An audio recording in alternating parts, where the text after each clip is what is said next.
Welcome to the Learning Pines YouTube. We hope this video helps. You'll start by ensuring your device supports the low power mode widget. Check iOS version and hardware.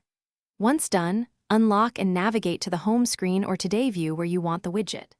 Now, long press on a blank area until icons jiggle. This engages edit mode.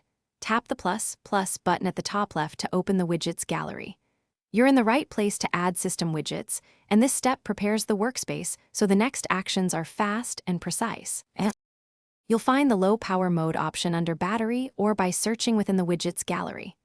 Once located, swipe through size options, small, medium, large, and pick one that shows the toggle or battery detail you want.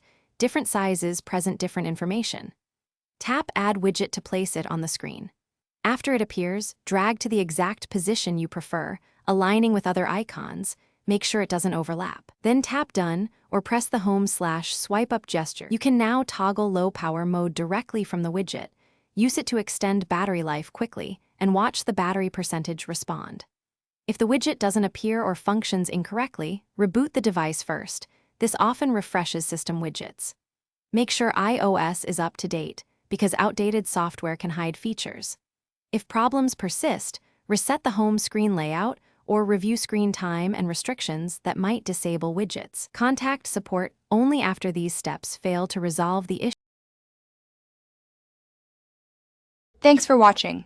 Consider subscribing if we helped you.